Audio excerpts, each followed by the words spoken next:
चली आज संडे के दिन रहा हमहू खालिए रहनी हाँ तो सोचनी है कि आज चलल जाओ थोड़ा सा प्राकृतिक सुंदरता के मज़ा लियाओ, थोड़ा सा खेत खलिहान के भी देखल जाओ, पेड़ पौधा के भी देखल जाओ कौना गाछ में मोजर लागल, कौन मोजराइल, कौन ना मोजराइल, कटहर के का हाल बा, आम के का हाल बा, साथे साथ सरसों के का हाल बा, गेहूं के का हाल बा, आलू के का हाल बा। तो जब भी समय मिलेला तो आदमी घूम लेला खेत खलिहान में, ये सब देख लेला। तो आई आज यही के बारे में हमनी कुछ चर्चा कल जाइए अपना प्राकृतिक सुंदरता के बारे में। कैसे हमनी के ये गांव जवार के बहुत सारा लोग बा, बिहार के बहुत सारा लोग बा जौन देश के दूसरा दूसरा प्रदेश में रहेला। बहुत सारा लोग रोजी रोटी के तलाश में पैसा कमाए खातिर विदेश तक चल गइल बा। तो जब वहाँ कभी अकेला में पड़त हुई तो ओकरा अपना बचपन के दिन याद आवत हुई।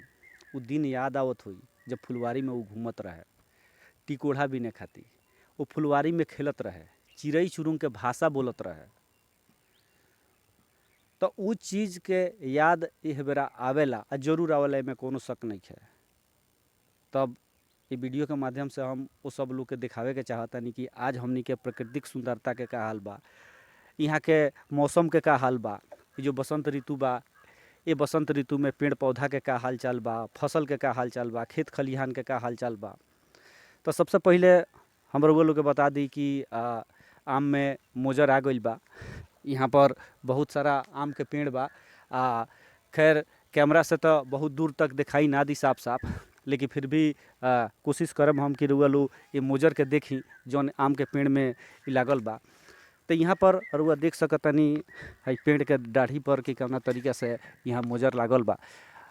यहाँ रुआ देख सकतनी एकरा के कि कितना सुंदर मोजर में निकलल बा, और बहुत सारा अभी टहनी में मोजर निकले के प्रक्रिया चलता। धीरे धीरे पूरा ये पेड़ पर मोजर निकल जाई। तो सोचनी है हमहू कि चली आज लोग के प्राकृतिक सुंदरता देखावल जाओ। ये भोजपुरी माटी के जौन सुगंध बा, ये भोजपुरिया भाषा के जौन सुगंध बा, जौन हमनी के गाँव में बसल प्रकृति सुंदरता बा, ओकरा के लोग के देखावल जाओ। हई जौन रुआ पेड़ देखतनी, गाछ देखतनी, ऐसे विशाल विशाल गाछ हमनी के बचपन में देखे के मिले। और पूरा गाछ पर लोग कूदे फाने। कहे का मतलब ई बा कि वो बचपन के दिन आज भी जब याद आवेला लोग के, चाहे देश के कोनो कोना में रहो चाहे विदेश में रहो, तो निश्चित रूप से ये माटी के याद आवेला। फिर से वो बचपन के वापस लौटावे के एगो भगवान से गुहार रहेला, जौन कि अब नहीं हो सकत। समय के हिसाब से जौन समय के मांग बा ओकरा अनुसार सारा लोग देश विदेश में पैसा कमाए खातिर अपन चल गए। लेकिन ये भोजपुरिया माटी के, ये प्राकृतिक सुंदरता के जौन खुशबू बा, जौन आनंद बा, वाकई अपने आप में ये बहुत एगो बड़का चीज़ बा। है जौन पेड़ देखतनी, बचपन में याद आवेला कि ये पेड़ पर एगो खेल होखे जौना के नाम कुकुहा कू रहे। तो एगो चीज़ देखी कि बचपन में जौन भी खेल रहे ये पेड़ पौधा पर कूद फान के लोग खेले या पेड़ पौधा के नीचे खेले, तो खेल के नाम पशु पक्षी के नाम पर रखाओ, खासकर जौन चिड़ई चुरुंग बा ओकरा नाम पर रखाओ। तो खेल के नाम रहे कुकुहा कू, कोयल के नाम पर रखाई रहे। तो जे यहाँ रहता या बाहर रहता, सब केहू ये बात पर ध्यान देता कि चिड़ई चुरुंग अब दिखाई नहीं खे देत, कहाँ लौकता, ना कोयल लौकतिया, ना तोता, ना मैना, ना कबूतर, ना कौआ। लौकतो बात एक आधगो कहीं कहीं। जबकि बहुत पहले जब हमनी बचपन में रहनी सा तो झुंड के झुंड चिड़ई चुरुंग लौके। एकर कारण जानतनी का बा? कारण ई बा कि कहीं ना कहीं ये जौन 4G बा, 5G बा, एकरा रेडिएशन से जौन चिड़ई चुरुंग बा धीरे धीरे धीरे धीरे समाप्त हो गई। अब कहीं देखे के नहीं मिलत। अब रउआ सोचत हो कि 4G या 5G के जौन रेडिएशन बा, एके असर का हमनी पर ना पड़त हुई? तो एकर असर हमनी पर जरूर पड़त हुई, भले हमनी के बुझात नहीं है, लेकिन एकर दूरगामी परिणाम हमनी के भुगते के पड़ी। अब सवाल ई बा कि जितना ही टावर वाला लोग बा, लाखों करोड़ों रुपया अरबों रुपया कमाता है टावर से, उ लोग काहे बताई एकर रेडिएशन हानिकारक बा, एकरा रेडिएशन से जौन चिड़ई चुरुंग बा उ मर जाता, आदमी पर भी एकर बुरा प्रभाव पड़ी, जानवर पर भी बुरा प्रभाव पड़ी। उ लोग काहे बताई? क्योंकि उ लोग कमाता है ऐसे, यही टावर से कमा के देश के पूंजीपति के लिस्ट में उ लोग सबसे ऊपर अपन स्थान बनवले बा।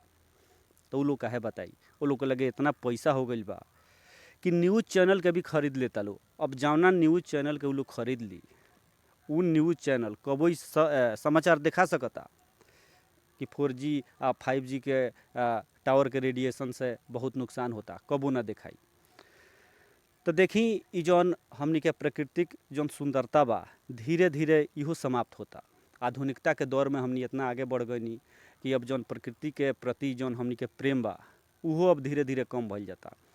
अब देखी है जौन रउआ पेड़ लौकता, ई पेड़ बहुत बड़ा बा। ऐसन बहुत सारा पेड़ पहले रहत रहे और हमरा याद बा कि बचपन के दिन में ई पेड़ पर एगो खेला होके जौना के नाम रहे कुकुहुकू।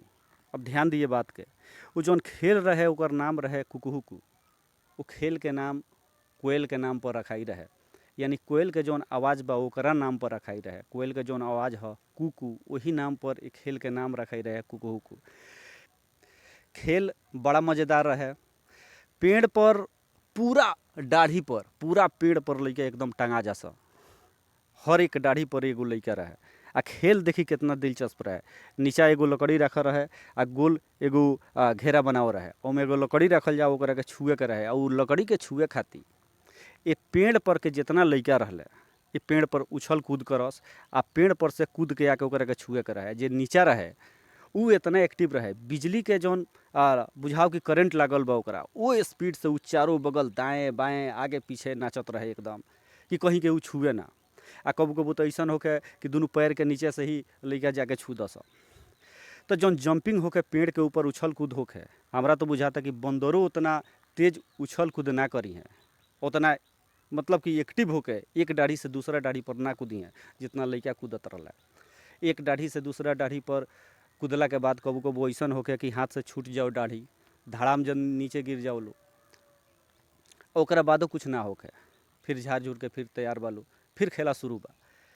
तो वो जौन एक्सरसाइज रहे अब ना वो एक्सरसाइज रामदेव बाबा के योगासन में बा आ ना वो कोनो जिम में बा। यानी योगासन आ जिम दोनों ये एक्सरसाइज के मुकाबला नहीं कर सकत। कैसे ये एक्सरसाइज में शरीर के जितना अंग बा सब एक्टिव हो जाओ, सबके एक्सरसाइज होके। ऊपर से लगभग 10 फीट 15 फीट ऊपर गाछ पर से लोग नीचे धड़ाम से कूद जाओ। तो बताई ये जितना चीज़ बा धीरे धीरे छूटल जाता। ये पेड़ पौधा से लड़त भिड़त कूदत खेलत ये प्राकृतिक वातावरण में रहत रहत आदमी के शरीर भी लकड़ी खनी हो जाओ, यानी मजबूत हो जाओ, कठोर हो जाओ। भोजपुरी में लोग कहले कि बरियार हो जाओ।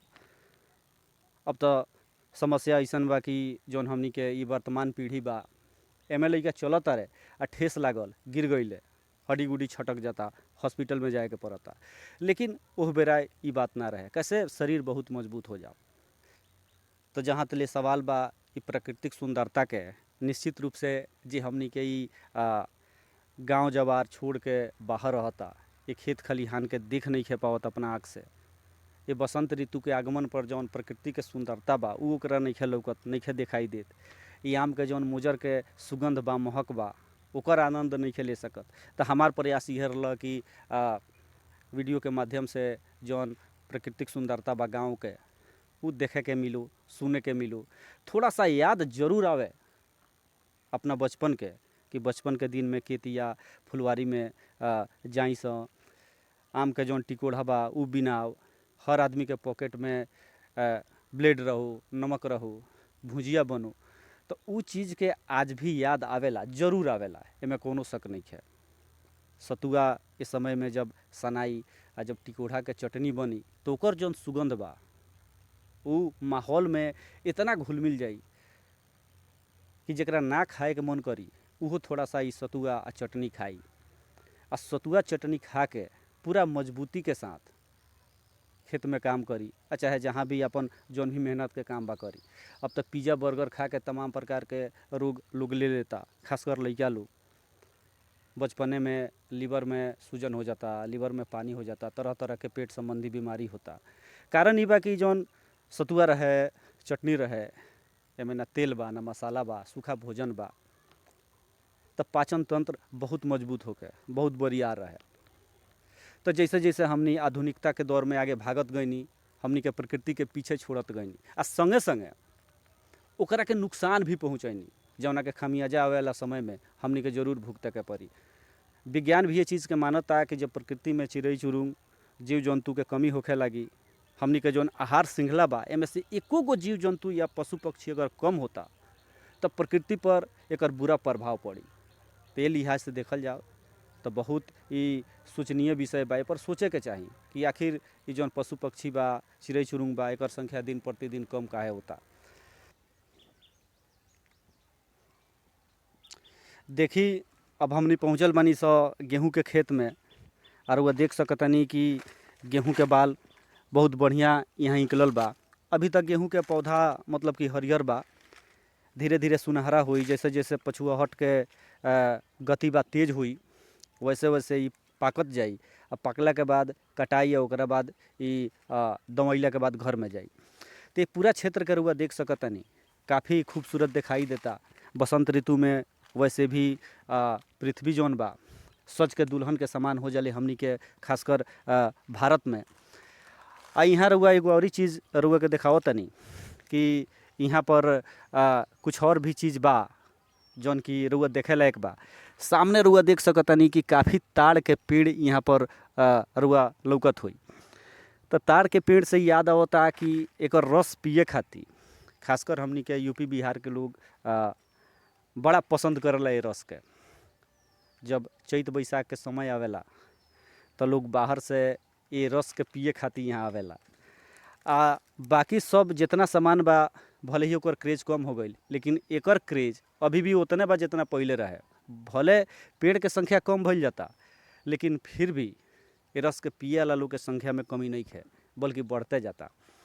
तो इहो एगो भोजपुरिया माटी के हमनी यूपी बिहार के लोग खातिर एगो मतलब कि का कहल जाला आकर्षण के केंद्र बा।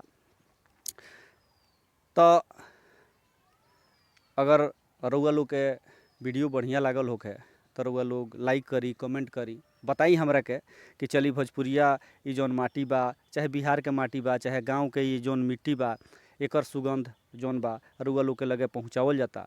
तो हमहू कोशिश करें कि कबो कबो जैसे संडे के दिन अगर समय मिल जाता तो प्रकृति सुंदरता के कुछ झलक रउआ लोग के दिखावल जाओ।